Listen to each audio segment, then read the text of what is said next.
Say it with me. 3D Streets of Rage is coming from Sega. I am so pumped about this. I've already done another retro video on the 3D Golden Axe game that Sega confirmed is in existence at this year's The Game Awards 2023. The Golden Axe 3D video, I managed to dissect and do a deep dive of that, so if you haven't seen that video already, after you've watched this video and of course giving me that like, feel free to check out that vid.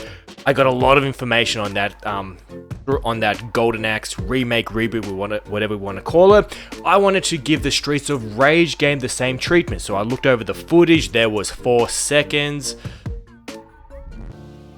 I had so little to work with. Now look, I didn't come up with much. I did come up with some. Don't click away. But you know, 4 seconds realistically, it can't give you that much, and it didn't. So I'll confirm for you what I do know, and let's get to it because I am pumped. I'm a big Streets of Rage fan. I have been playing it since the Sega Mega Drive. I loved it, and in 2020, a Streets of Rage 4 game came out with the beautiful art style and just the combos, the programming, the everything.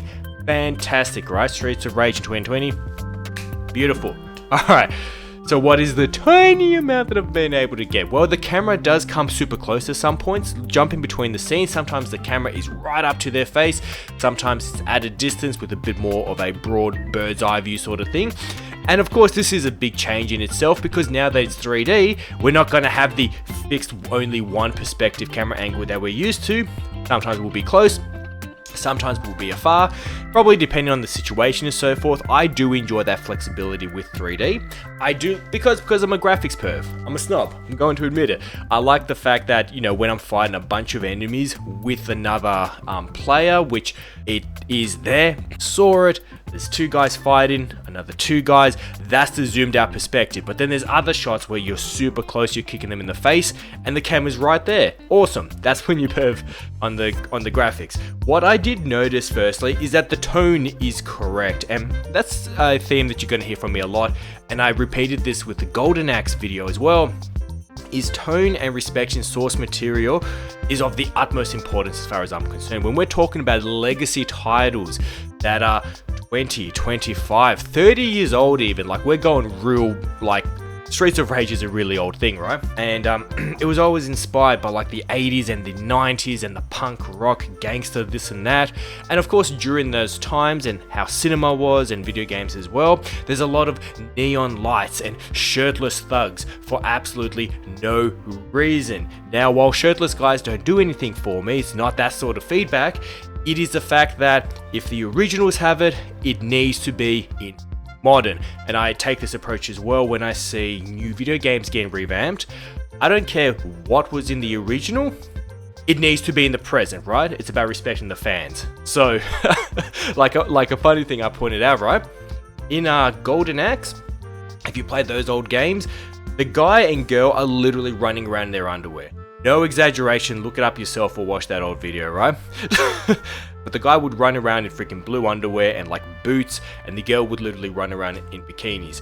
I want that in the most recent remake because that's what it was. If they're covered like the dwarf was in the old one, then I want them covered in the remake, and that's exactly what's happening. So same rule with Streets of Rage. At the neon lights, fantastic. Shirtless thugs, fantastic. The gritty atmosphere, you know, the bins that are obviously going to be able to be knocked over, and you do see the bins actually shaking the footage, fantastic.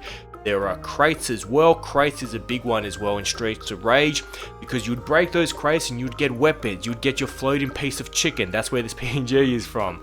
You'd get your floating bits of health. You would get your knife, your crowbars, your weapons. Speaking of weapons, leaning up against the fence is a plank of wood with its own shadow. I guarantee that that is an item which you'd be able to pick up and whack your enemies with. That played an actual big part in the old Streets of Rage games, is you were deadly with your fists and your kicks and everything else, and headbutt and doing all these cool moves like it was awesome.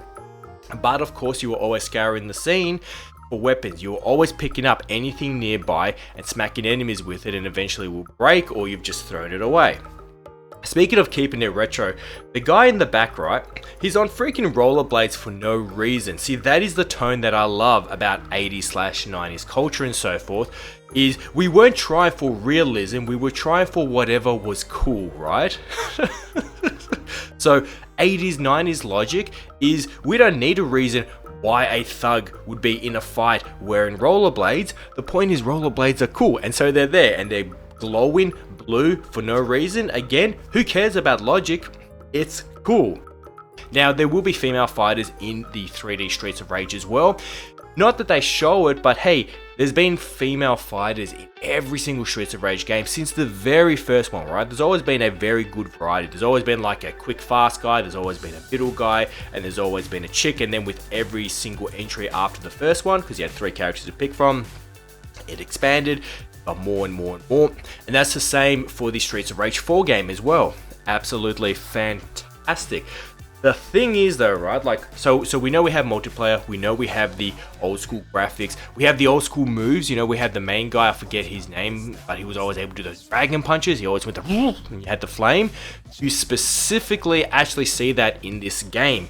And again, it's all about respecting the source material and adding to it and so forth. Because one, it is going to be the old school fans that are gonna go out and buy this game. It is only us old school fans right now who are watching this video, who is hopefully liking this video and subscribing, right? We're the only ones who care about this, because the newer age of gamers, not that they can't appreciate this game and not that they won't buy it and so forth, but there wasn't enough for them to get excited about. All they saw was 4 seconds of unexplained combat. Like, okay, it's based off something old. It's us that are like, no, Streets of Rage is awesome. And the combat does work in a 3D setting, because if you played video games during the PlayStation 1, arcade, and Nintendo 64 era, right, during that time frame, there was a lot of 3D brawlers, and I can confirm it is fun.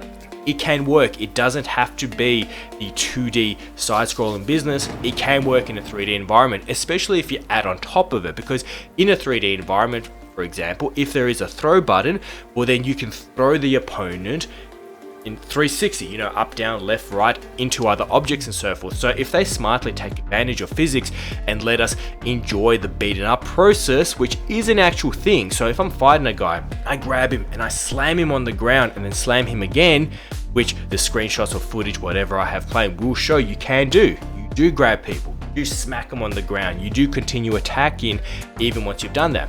But in a 3D environment, because that encourages creativity and for you to be silly, say there's a bin behind you, say there's a wall, say there's something they can trip over, it would be very satisfying if you could grab them, throw them in whichever direction you wanted, which you could do in the 2D games, so there's no reason why they shouldn't convert that with the 3D, because you could always do forward or back.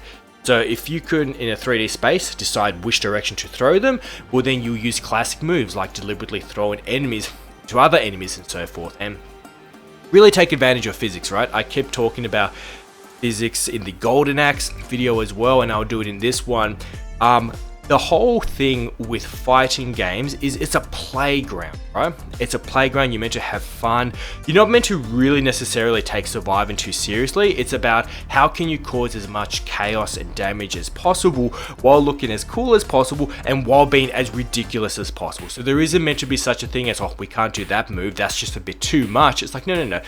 Go for too much. What mayhem can we do? And then mix in some other things, like maybe we can give one character the ability to hold a guy still while you go and you're just pummeling him in the gut and the face. I think things like that would be really cool. Or maybe the best way to go about this is, again, PS1 and 64 era, a great time. If you've ever played a 3D wrestling game, you know that 3D brawlers work. Have lots of grab moves and so forth, and have moves that players can do with each other. Like, what would happen if one character in a 3D space, one end comes from here, one comes from here, and you both press the grab button together, right? Have a lot of creativity there, and there's a lot of good potential. And as I said in the Golden Axe video, I'm just thrilled that Sega is on such a high and they're doing so good and so forth. And that's why I did the Sonic the Hedgehog video where I was talking about the fact that, hey, Sega knows what they're doing finally. They have finally understood that they have enough fans to get all their profits, right? And they've given us the Sonic Frontiers, which lets us know, hey, they know what to do with Sonic in a 3D space finally.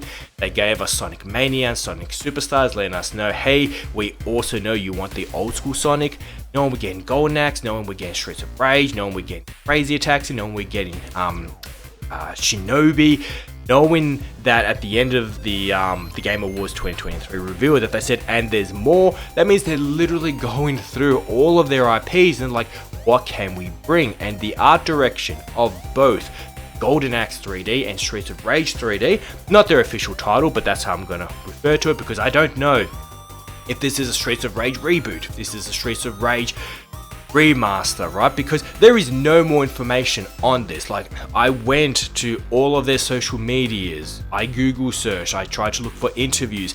There is nothing out there in existence other than the fact that that there was 4 seconds of footage. But you know what? It's Streets of Rage. This is going to be the sort of game where you get your friends over and you play, man. You play, you have a ball.